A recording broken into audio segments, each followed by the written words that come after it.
Welcome to another episode of our video series of the mechanics of human cognition. Hello, it's great to be back. How are you doing? I have to say, I'm really energized for today's topic. I'm doing well, thanks. And I am too, though. This is one of those subjects that tends to generate more heat than light, you know? That's putting it mildly. Mhm. And it's exactly why we need to get into it. We're wading into the very volatile territory of religious instruction in public schools. We are. And our mission, really, is to get past all the political noise and just analyze the cognitive and social mechanics of it. To figure out that line between teaching factual knowledge about belief systems, which is essential, and the much more problematic act of indoctrination. Precisely. The goal here, for you listening, is to synthesize this analysis, to really understand how, when, and why we should address belief in education to create informed citizens, not just reinforce division. It sounds like it all starts with a complete reframing of the subject. It has to. The central flaw isn't even whether we teach it, but how we think about it, how we name it. The usual question is, should it be in schools at all, or is it just for the family to handle? And that misses the point entirely. If you're going to teach something in a school, it has to be taught correctly, factually. So the problem starts with a name, something like religious culture and moral knowledge. Exactly. That name is already loaded. It's insufficient. It's misleading. It implies you're teaching one specific culture, one set of morals. So what's the recommended shift? The recommendation is to flip it entirely. Reframe it as religious knowledge and ethical culture. Okay. It's a small change in words, but it's a massive change in intention. It clears everything up. Let's unpack that first part then. Religious knowledge. What does that mean in practice? Knowledge is information. It's data. So the moment you call it knowledge, you have an ethical obligation to cover the whole landscape. Not just one religion. Not at all. You have to cover the thousands of religions on Earth. You have to look at their common points, what anxieties they all try to solve, but also their vast differences. So it becomes a comparative study of human belief, not a devotional class from my belief. That's exactly. It's academic. And then you have the second part. Ethical culture. Right. And this is the key. You cannot teach this from a book. It's not a lecture. It has to be lived. It's lived. It's experienced. It's transmitted by behavior.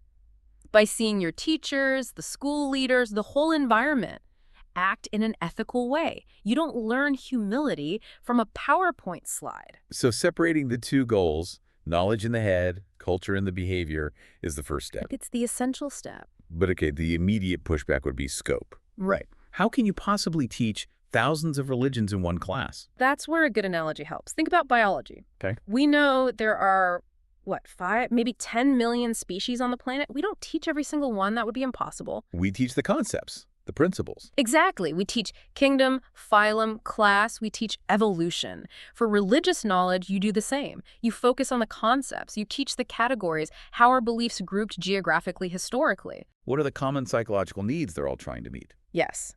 And critically, you have to analyze the source of conflict. Why do these systems so often clash? You're analyzing the human phenomenon of belief, not pushing one belief. And this gets to another limit of schooling, which is that the student isn't a blank slate. Not at all. A child is born into a belief system. It could be Muslim, Christian, whatever. Or it could be a secular, materialist one. Every culture gives you a starting life view. So the goal of the class isn't to erase that. No, of course not. The goal is to give the individual the tools to refine it, to expand it, to help them understand that their neighbor, with a completely different belief, is still wrestling with the exact same fundamental human questions. It turns a boundary into a bridge. In a way, yes. It turns it from an identity marker to an object of intellectual curiosity. Let's go deeper into the psychology here. I mean, this challenges a very common modern idea that, secularism will eventually get rid of religion and solve our problems. Ah, yes. And this is probably the most profound part of the whole analysis. The core argument is that humans are fundamentally metaphysical beings. We cannot function without some kind of metaphysical acceptance. Foundational assumptions. Foundational, unproven assumptions about how reality works. Without them, you'd be paralyzed. The world would just be too uncertain. Think about the simplest example, the coffee in front of you. Without a foundational belief that, the world is mostly stable and people aren't trying to kill you, you couldn't even be sure it's not poisoned. You couldn't function. Life would be impossible. So we need a structure, a set of assumptions just to get through the day. Hmm. And that structure is a belief system. And for humans, there's that extra layer. We know we're going to die. Which is the big one. A giraffe doesn't lie awake at night contemplating its mortality. We do. And that awareness creates this huge psychological pressure. So belief systems are a response to that. They are described as the best psychiatric protectors we have. They are a survival mechanism for dealing with a complex, short, and very uncertain existence. A psychiatric protector. I like that framing. It's clinical. It's functional. It is. So this idea that you can just eliminate religion and expect some kind of super rational utopia to emerge. It's a misunderstanding of how our brains work. It's a fundamental misunderstanding of humanity. You can't just remove a core survival tool without putting something equally powerful in its place. And even secular worldviews, say materialism or stoicism, they're also based on unprovable assumptions, aren't they? Absolutely. The idea that only matter exists and consciousness is just the side effect. That's a huge metaphysical assumption. It's a belief. They just replace one set of commitments with another. The need for that protective structure is constant. Okay, so if these systems are so necessary, the next question is when? When should we introduce these ideas?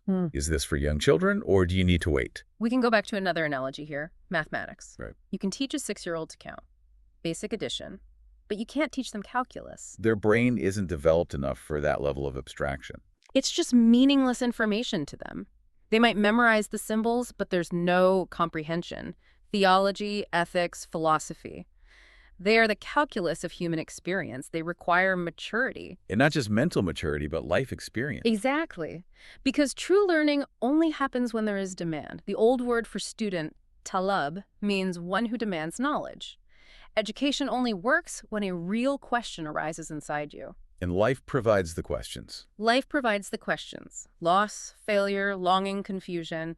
If you give someone the answers before they've even faced the problems, those answers are weightless. It's like handing someone a key, but they don't have the door yet. Perfect analogy. It just becomes data to be memorized. And that's dangerous. When these profound ideas are just rote dogma without context, that's when people use them as weapons against each other. This is where that distinction between two types of belief becomes so important. It is. The first and most common type is what we could call consoling or superific beliefs. Soporific as in putting you to sleep. Yes, intellectually. They give you a quick, easy answer to life's pain. It was fate. You'll get a reward in the afterlife. It's comforting because it saves you from the hard work of actually thinking and struggling with the problem. They're like an intellectual painkiller. That's a good way to put it. Then there's the second type, developing or challenging beliefs. These are systems that are actually designed to make you question yourself, to push you to grow, to constantly struggle with moral questions. And the irony is that many of the big religions started out as the second type. They did. The Abrahamic traditions, for example, were originally about this deep, personal, challenging struggle. But over time, for large populations, they get successfully converted into the consoling, soporific kind, because it's easier to manage. Which brings us to politics. The soporific belief creates the obedient child. The obedient child who is easy to govern. The challenging belief creates the managing child who thinks for themselves. And that kind of person is much harder to control. So this leads to the practical problem, doesn't it? Can this kind of education ever be truly impartial in a public school? The analysis on this is pretty pessimistic, frankly. The argument is that in most societies, especially where religion and politics are deeply tangled, the answer is no. That's a very strong no. I mean, aren't there models, maybe in parts of Europe, where it seems to work okay, where it's taught as history or philosophy? There are attempts, but the argument is that true institutional neutrality is almost impossible when a single belief system is tied to national identity and power. So even if you try to be neutral. The default setting is still the dominant culture's narrative. Maybe a slightly watered-down version, but it's still there. So the instruction, even with good intentions, can't help but become a form of propaganda. And on top of that, you have the problem of the teacher. This isn't like math, where you just need to know the formulas. Not at all. Subjects like this, religion, philosophy, ethics, they are what you might call deep or artistic subjects. They have to be taught by someone who is a living mental and behavioral example. The teacher's own integrity and wisdom are part of the curriculum. They are the curriculum, in a sense. You're teaching a way of being, not just a set of facts. So what's the risk when this is done badly?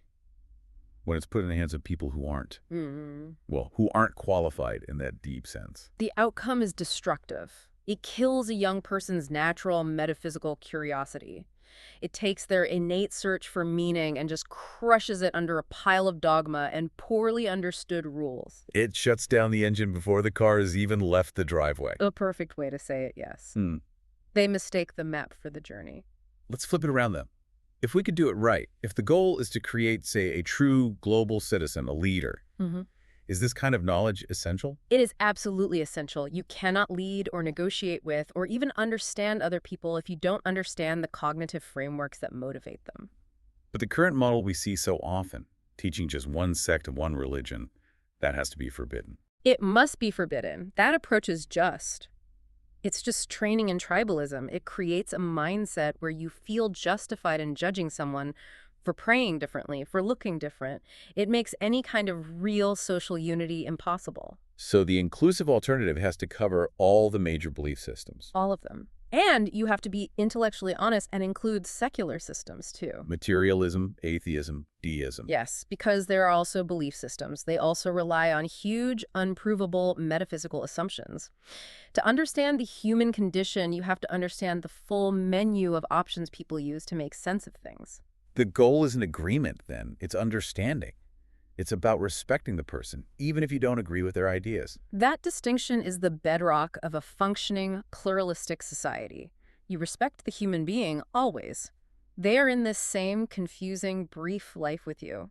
But you don't have to respect every idea. Ideas can be bad. Ideas can be foolish or dangerous. And the answer isn't to ban them. The answer is communication, understanding, and offering better, more coherent alternatives. So bringing it all together, the big shift is from indoctrination to knowledge. And it's all built on this recognition that humans are. We are belief-driven animals. We need these metaphysical frameworks to function. We do. And if a society ever managed to teach genuine global religious wisdom din biljalit, a true history and philosophy of belief, you would create incredible world leaders. But we're back to that paradox. Society says it wants leaders, but it often prefers the obedient child to the managing child. the one who questions things is a threat to the status quo. A profound threat. The fear of real intellectual liberation is immense. Think about it. A society of truly free, thoughtful, questioning people. They would challenge the system so deeply that many of our current leaders and teachers would probably just resign. They couldn't handle that level of inquiry. And that reveals a core fear we have, a fear of what happens when people are truly free to think. A fear of genuine spiritual and intellectual liberation and the instability it might create. That is the perfect place to leave it. We seem to be more afraid of the consequences of deep knowledge than we are of comfortable ignorance. Thank you for walking us through this.